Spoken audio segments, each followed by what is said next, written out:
Hello बच्चों, let's read this question. The question says A solid sphere of radius capital R carries A charge capital Q plus small q distributed uniformly over its volume. A very small point like piece of 8 of mass gets detached from the bottom of the sphere and falls down vertically under gravity. This piece carries charge small q.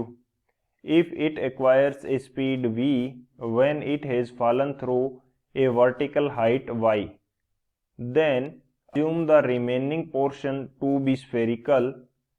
V square is equal to y bracket small q capital Q divided by 4 pi epsilon naught capital R into capital R plus y into m plus g. Option B, v square is equal to 2y bracket small q capital Q into capital R divided by 4 pi epsilon naught capital R plus y whole into m plus g. Option third, v square is equal to y bracket small q into capital Q divided by 4 pi epsilon naught r square ym plus g. Option fourth, v square is equal to 2y bracket small q into capital Q divided by 4 pi epsilon naught capital R bracket r plus y into m plus g. तो इस question के अंदर हमें बोल रखा है कि एक सॉलिड स्फीयर है जिसकी रेडियस r है, इसका चार्ज क्या है capital Q plus small q, और ये चार्ज इसके ऊपर यूनिफॉर्मली डिस्ट्रीब्यूटेड है। यदि इसके बॉटम से एक स्मॉल m का एक पीस जो है जो कि स्मॉल q चार्ज कैरी कर रहा है वो नीचे गिर जाता है और वर्टिकली अंडर ग्रेविटी यानी कि ग्रेविटी के इन्फ्लुएंस के अंदर वो जाता है। तो जब ये y डिस्टेंस से ट्रेवल कर रहेगा तो उस टाइम इसकी जो स्पीड है वो v होती है। तो v का जो रिलेशन है वो हमें फाइंड आउट करना है। तो बात करते हैं की कंसेप्ट की। तो की कंसेप्ट की यदि बात की जाए, की कंसेप्ट हम इस क्वेश्चन के लिए क्या यूज करने वाले हैं वो देख लेते हैं। की कंसेप्ट, की कंसेप्ट, की कंसेप्ट हमारे पास इस क्वेश्चन के लिए होगा law of conservation of energy. ये हमारा की कंसेप्ट होगा, फर्स्ट की कंसेप्ट। यहां पे हम बात करेंगे law of energy conservation, energy conservation, energy conservation. Energy conservation से बेसिकली मीनिंग क्या है कि change in kinetic energy plus change in potential energy किसी सिस्टम के लिए वो क्या रहेगा, इन दोनों का सम रहेगा जीरो के इक्वल। यानी कि जितना पोटेंशियल एनर्जी के अंदर चेंज आएगा या कोई भी चेंज, या बोल सकते हैं कि कोई भी इंक्रीज या डिक्रीज होगा, उतना काइनेटिक एनर्जी के अंदर डिक्रीज या इंक्रीज हो जाएगा। तो यहां पे हमारे पास क्या होगा, चेंज इन काइनेटिक एनर्जी के E plus change in potential energy you, ये किसके इक्वल होगा, जीरो के इक्वल होगा। ये हमारे पास क्या हो जाएगा, फर्स्ट की कंसेप्ट हो जाएगा। अब यहां पे हमारे पास पोटेंशियल एनर्जी दो टाइप की आएगी, एक तो इलेक्ट्रिकल पोटेंशियल एनर्जी आएगी और एक हमारे पास पोटेंशियल एनर्जी आएगी ड्यू टू ग्रेविटी या ग्रेविटेशनल पोटेंशियल एनर्जी आएगी। तो यहाँ पे मैं इलेक्ट्रोस्टैटिक पोटेंशियल एनर्जी की बात करता हूँ।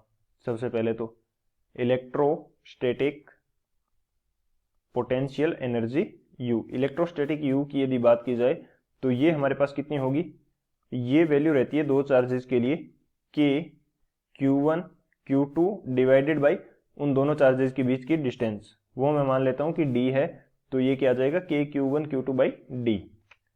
थर्ड हम बात करते हैं ग्रेविटेशनल पोटेंशियल एनर्जी की, यानी कि ग्रेविटेशनल यू की। तो इसकी वैल्यू हमारे पास कितनी होती है, ये वैल्यू रहती है mgh के इक्वल रहती है। ये वैल्यू हमारे पास कितनी रहेगी, mgh। तो ये हमारे पास क्या हो जाएगा, तीन की कंसेप्ट हो जाएंगे। इन तीनों की कंसेप्ट की हेल्प से इस क्वेश्चन को सॉल्व करते हैं।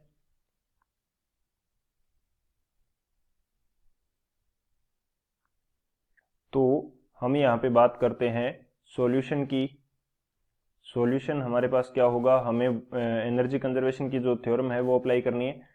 तो मैं सबसे पहले चेंज इन पोटेंशियल एनर्जी देख लेता हूँ, डेल्टा काइनेटिक एनर्जी, यानी कि चेंज इन काइनेटिक एनर्जी।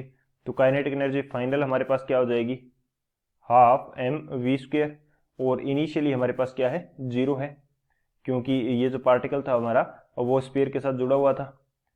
और change in potential energy, change in potential energy के अंदर चेंज कितना आ रहा है, तो इलेक्ट्रोस्टैटिक पोटेंशियल एनर्जी के अंदर चेंज की यदि बात करें तो वो कितना होगा, इलेक्ट्रोस्टैटिकल।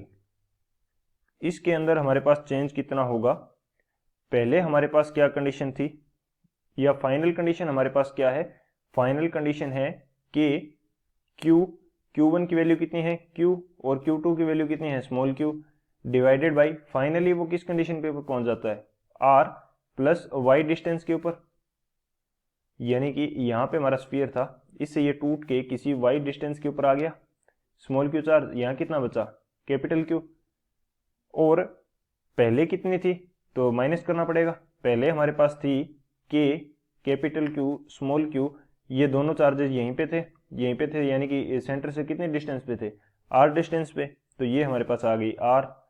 और अब यदि मैं बात करूं कि change in gravitational potential energy, gravitational के अंदर कितना आएगा वो देख लेते हैं। तो फाइनल क्या है हमारे पास, फाइनल एनर्जी कितनी है हमारे पास, ये तो हम चेंज जो है ये डायरेक्टली फाइंड आउट कर सकते हैं कि पहले हमारा स्टेबल कंडीशन के अंदर था, जब इसके साथ जुड़ा हुआ था तो कितनी हाइट नीचे गिर गया, तो अनस्टेबल कंडीशन आ गई, वाई हाइट नीचे गिर गया, यानी कि कितनी कम हो गई इसकी पोटेंशियल एनर्जी, वो कम हो गई हमारे पास -mgy।